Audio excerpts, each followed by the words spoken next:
Immune system یا امنیتی نظام کا جو بنیادی اور اصل مقصد ہے وہ یہ ہے کہ مشکوک، خطرناک، نقصان پہنچانے والی چیزوں کو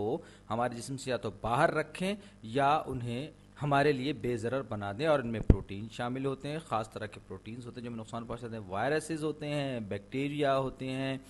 اور مختلف طرح کے یوکیریوٹک پیراسائٹس ہوتے ہیں، فنگی وغیرہ. یہ اس طرح کی چیزیں شامل ہوتی ہیں جو کہ ہمارے جسم کو نقصان پہنچاتی ہیں. یوں کہ شیری چیزیں ہوتی ہیں، شیری سے مراد یہ کہ ایسی جو کہ مشکوک قسم کی چیزیں ہوتی ہیں، اور ان سب کو ملا جلا کر ہم پیتھوجنس کہتے ہیں. پیتھوجن سے مراد یہ وہ چیزیں ہوتی ہیں جو بیماری پیدا کرنے والی ہوتی ہیں. اور ہمارا جو امیون سسٹم ہے اس کا بنیادی مقصد یا تو یہ کہ ان چیزوں کو اندر داخل ہونے نہ دے، اور یا پھر اگر داخل ہو جائیں تو ان کو زیادہ نقصان پہنچانے نہ دے، تاکہ ہم صحت مند رہیں، بیمار نہ پڑیں، اور خدا نہ خواستہ ہماری موت واقع نہ ہو. تو امیون سسٹم کے بھی کچھ سب کیسز ہیں یا اس کی کچھ ذیلی اقسام ہیں ہم کہہ سکتے ہیں. اس میں سب سے پہلی فرسٹ لائن آف ڈیفنس ہم جس کو کہتے ہیں، یعنی کہ پہلی لائن ہے ہمارے حفاظت کے لیے. اس کا مقصد ہے کیپ آؤٹ، یعنی کہ ان بری چیزوں کو اول تو گھسنے ہی نہ دو اندر، یہ گھس بیٹھیے، اندر آ ہی نہ سکیں. تو دوسرا پہلا اس کا جو ہے وہ ہماری کھال، جو کہ اس میں خاص طرح کی چکنائیاں بھی ہوتی ہیں اور جس میں تھوڑی سی تیزابیت ہوتی ہے. یہ ہمارے جسم سے خطرناک چیزوں کو باہر رکھتی ہے مٹی سمیت. دوسری ہماری میوکس میمبرین ہے، یعنی کہ یہ بھی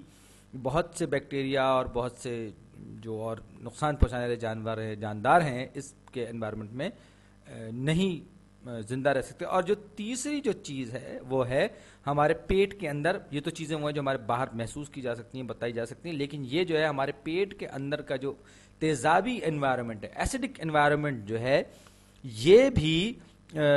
اصل میں اگر آپ غور سے دیکھیں تو پیٹ کے اندر کا جو حصہ ہے، معدے کے اندر کا جو حصہ ہے ڈائجسٹو ٹریکٹ کا، وہ اندر سے کھوکھلا ہے. تو ہم اس کو بھی آؤٹ سائڈ ہی شمار کریں گے، کیونکہ جب تک کوئی چیز معدے سے جذب ہو کے ہمارے جسم میں داخل نہیں ہوگی وہ جسم کا اندرونی حصہ نہیں بن پائے گی. تو اسٹمک ایسڈ یعنی ہمارے پیٹ کے اندر ایسڈ جو ہیں وہ بھی ان پیتھوجنس کو اندر داخل ہونے نہیں دیتے اور انہیں ڈی ایکٹیویٹ کر دیتے ہیں، یا یوں کہیں کہ ان کو یا تو باہر ہی رکھتے ہیں یا باہر سے باہر ہی بھگا دیتے ہیں. اس کے بعد ہے second line of defence. Second line of defence میں یہاں کی جگہ اس کو اس کے ساتھ ساتھ ہی لکھ دیتا ہوں. تو سیکنڈ لائن آف ڈیفنس یعنی کہ فرض کر لیجئے کسی وجہ سے فرسٹ لائن آف ڈیفنس میں کچھ گڑبڑ ہو جائے یا کسی وجہ سے کوئی چیز اس کو دھوکہ دینے میں کامیاب ہو کے اندر داخل ہو جائے تو پھر کیا ہے، وہ سیکنڈ لائن آف ڈیفنس اس کے خلاف کام کرتی ہے. اور ان دونوں چیزوں کو، فرسٹ لائن آف ڈیفنس اور سیکنڈ لائن آف ڈیفنس، ان دونوں کو ہم ملا کر کہتے ہیں non specific immunity. Non specific یا انیٹ بھی کہتے ہیں. دونوں کا مطلب ایک ہی ہے کہ یہ ایک جنرل نوعیت کی، عمومی نوعیت کا رسپانس ہوتا ہے ہر اس چیز کے خلاف جو ہمارے امیون سسٹم کو، ہماری باڈی، ہمارے جسم کے لیے نقصان دہ محسوس ہوتی ہے یا نظر آتی ہے. یہ کسی خاص بیکٹیریا، کسی خاص طرح کے وائرس اے بی سی یا بیکٹیریا اے بی سی کے خلاف یہ امیونٹی نہیں ہوتی. یہ ہر طرح کی اس چیز کے خلاف امیونٹی، نان اسپیسیفک امیونٹی ہوتی ہے کہ جس سے کہ ہمارے امیون سسٹم کو لگتا ہے کہ یہ ہماری باڈی کو نقصان پہنچا سکتی ہے، چاہے وہ کوئی ایسا ٹیشو ہی کیوں نہ ہو جو کسی دوسری کی باڈی سے لے کر ہماری باڈی میں گرافٹ کیا گیا، پیوند کیا گیا. تو اب ہم بات کر رہے تھے سیکنڈ لائن آف ڈیفنس کی، ہم بات کر رہے ہیں. تو اب اگر آپ یہ بتا دو کہ اسپیسیفک امیونٹی میں جو چیزیں، یہ اس کے پاس نان اسپیسیفک امیونٹی میں کوئی یادداشت نہیں ہوتی، یہ ایک جنرل کچھ اس میں کریکٹرسٹکس ہوتے ہیں جن کی بنیاد پر یہ کسی بھی پیتھوجن کو جج کرتا ہے. سیکنڈ لائن جو کہ نان اسپیسیفک امیونٹی ہوتی ہے، اگر کوئی چیز میں نے کہا تھا کہ جیسے اندر داخل ہو جائے تو پہلا ریئیکشن جو ہوتا ہے یوں کہا کہ انفلیمیٹری رسپانس ہوتا ہے، یہ کہ سوزش سی، جلن سی اچانک پیدا ہوتی ہے. تو یہ دراصل انفلیمیٹری رسپانس جو ہے یہ ہمارے جسم کے ایک طرح سے چیخ پکار ہوتی ہے، مدد کے لیے پکارتا ہے ہمارا امیون سسٹم اندر ہی اندر. جی ہاں، یہ واقعی اسی طرح سے کہ ہماری باڈی کیمیکلی شاؤٹ کرتی ہے یا کیمیکلی کرائی کرتی ہے، آواز نکالتی ہے، جس کی وجہ سے وہ چیزیں جو کہ پیتھوجن کو مار سکتی ہیں یا پیتھوجن کے خلاف کام کر سکتی ہیں، وہ سیلز، وہ مٹیریل، وہ سٹف، جس کو آپ انگلش میں سٹف بھی کہہ سکتے ہیں، وہ اس مقام پر پہنچ جاتے ہیں تیزی کے ساتھ یا